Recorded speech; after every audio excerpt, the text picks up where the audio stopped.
ప్రేక్షకులందరికీ కూడా మిథున సంక్రాంతి శుభాకాంక్షలు.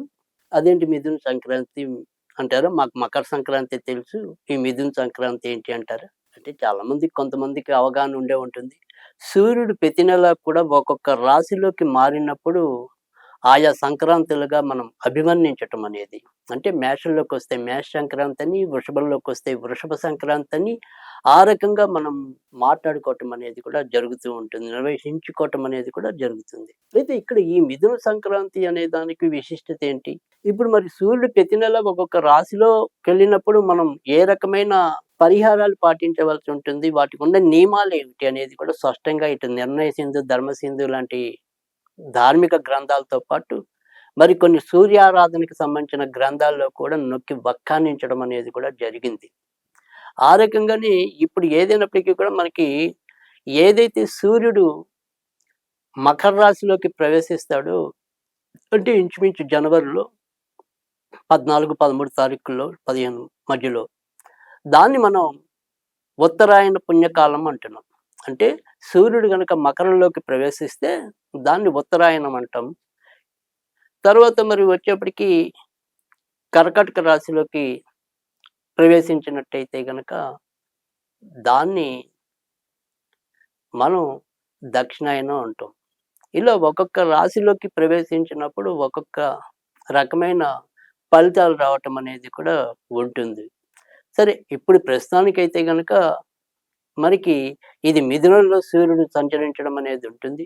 మరొక నెలలోకొచ్చేప్పటికి ఇంచుమించుగా మనకి జూలైలోకొచ్చినప్పుడు ఆ యొక్క దక్షిణాయనం ప్రారంభమవ్వటం అనేది ఉంటుంది. అంటే ఒక రకంగా చెప్పాలి అంటే గనక ఇప్పుడింకా ఉత్తరాయణానికి చివరి నెలలో మనం ఉన్నాము అన్నమాట. ఈ జూన్ మరి 15వ తారీఖున సూర్యుడు మిథున రాశిలోకి ప్రవేశించడం అనేది జరుగుతుంది. ఆ తర్వాత నెలలో వచ్చే అప్పుడు దాన్ని మనం దక్షిణాయనం అంటాం.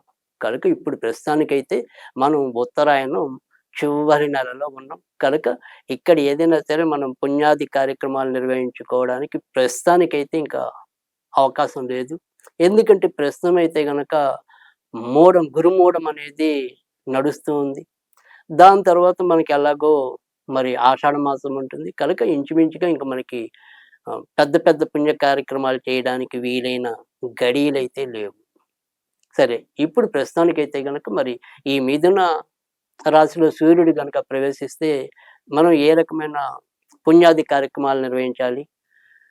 ఉన్నంతలో మంచి జరగడానికి మనం ఏం చేసుకోవాలి? అసలు పైగా ఈ మిథునంలో సూర్యుడు సంచరించినప్పుడు దానివల్ల కలిగే ప్రయోజనం ఏంటి అనేది గనక చూసినట్టయితే పూర్వం మనకి అందరికీ తెలిసిందే కదా! పాండవులు కొన్నాళ్ళు వనవాసం చేసిన సందర్భంలో ఆకలి బాధలతో వాళ్ళు అలమటిస్తున్నప్పుడు ద్రౌపది బాగా ఆవేదన చెందిందై సూర్య భగవానుడి కోసం తపస్సు చేస్తుంది. ఆ సూర్య భగవానుడు ఆమె చేసిన తపస్సుకి మరి మెచ్చుకుని ఆమె కోరిక ఏంటో తెలపమంటే, ఇలా ఆకలితో మేమంతా కూడా ఇబ్బంది పడుతున్నాం. కనుక మాకు ఏదైనా సరే ఈ ఆకలి బాధ లేకుండా చెయ్యంటే, దాంతో పాటు నీకు ఇంకొక వరం కూడా ఇస్తున్నాను. నీకొక అక్షయ పాత్ర ఇస్తాను. ఈ అక్షయ పాత్రతో ఎంతమందికి కావాలంటే నువ్వు అంతమందికి సృష్టిగా వాళ్ళకి ఏ పదార్థాలు కావాలంటే ఆ పదార్థాలు నువ్వు వడ్డించగలుగుతావు, తినిపించగలుగుతావు అని చెప్పి సూర్యుడు ఒక అక్షయ పాత్రని ఆమెకు బహూకరించడం అనేది కూడా జరుగుతుంది. అయితే చివర్లో మరి షరతులు వర్తిస్తాయి అన్నట్టుగా ఇది ఆయన ఏమంటారంటే గనక చివరిగా నువ్వు తిన్నాక మాత్రం ఆ తర్వాత ఇంకెవరికీ కూడా పెట్టడానికి ఉండదు. కనుక నీ తర్వాత ఎవరైనా సరే తినేందుకు ఆస్కారం ఉన్నప్పుడు మాత్రమే మళ్ళీ ఏదైనా సరే దానికి శక్తి వస్తుంది తప్ప నువ్వు తినేసాక ఇంకా దాంట్లో వచ్చే అవకాశం ఉండదు అని చెప్పి తెలియజేయటం అనేది కూడా జరుగుతుంది. ఆ రకంగా అప్పటినుంచి ఇంక ద్రౌపది తన ఇంటికి అతిథులుగా ఎవరొస్తే వాళ్ళందరికీ కూడా సృష్టిగా మరి భోజనం పెట్టి వాళ్ళని సాగనింపటం అనేది చేస్తూ ఉంటే, ఈ సంగతి నెమ్మదిగా దుర్యోధనుడికి తెలుస్తుంది. కనుక ఇదేదైనా సరే దాంట్లో ఉన్న షరతేంటో తెలుసుకున్న వాడి అప్పుడు ఒకసారి ఒక మహామునిని ప్రేరేపించి, ఇలా ద్రౌపది ఇంటికి విందుకెళ్ళు. ఆమె పెట్టే ఆతిథ్యాన్ని స్వీకరించు అని చెప్పి కోరితే, అప్పుడు తన శిష్యులతో కూడా వెళ్ళి ఆయన మేమిలా 10,000 మంది వస్తున్నాము. కనుక మా అందరికీ కూడా నువ్వు ఆతిథ్యం ఇవ్వాల్సిందని చెప్పి ద్రౌపదిని కోరితే, ద్రౌపది కలత చెందుతుంది. అమ్మో! అప్పటికే నేను తినేసి ఉన్నాను. నేను తిన్నాక దీంట్లో వచ్చే అవకాశం లేదు. ఏం చేయాలిరా భగవంతుడా అని మనసు కకావికలమై, ఆ తర్వాత మరి ఎప్పుడైనా సరే ఆపదలో ఆదుకునే తన అన్న ఎవరైతే ఉంటాడో శ్రీకృష్ణుడికి మొరపెట్టుకుంటే, శ్రీకృష్ణుడు జరిగిందంతా తెలుసుకున్నావునా, మనం కూడా దీనికి మళ్ళీ వేరే విధంగా ఆలోచిద్దామని చెప్పి ఆమె తిన్న గిన్నె ఏదైతే ఉంటుందో అనుకోని రీతిలో అందులో ఒక 2 మెతుకులు మిగిలే ఉండటం వల్ల, ఆ 2 మెతుకులు మరి శ్రీకృష్ణుడు తినటం వల్ల, అంటే చివరిగా ఇంకా ద్రౌపది అక్కడ గనక ఆ అన్నం అంతా ఊడ్చేసి ఉంటే గనక మళ్ళీ అది మహిమ వచ్చే అవకాశం ఉండేది కాదు. కానీ అక్కడ ఆ రకంగా 2 మెతుకులు మళ్ళీ ఉన్న 2 మెతుకులు మళ్ళీ ద్రౌపది తర్వాత శ్రీకృష్ణుడు. అంటే ఎవరైనా సరే ద్రౌపది కాకుండా మిగతా వాళ్ళు ఎవరు తిన్నా కూడా అందులో పదార్థాలు ఎన్ని కావంటే అన్ని ఉత్పన్నమవుతాయని చెప్పి ఆ రోజు మనం సూర్యుడు చెప్పిన షరతు విన్నాం. అంటే ఇక్కడ దీని ఉద్దేశ్యం ఏంటంటే గనక ఏదైతే మిథున రాశిలో సూర్యుడిని ఆరాధించడం వల్ల ఎవరికీ కూడా అన్న కరువు అనేది ఉండదు అని.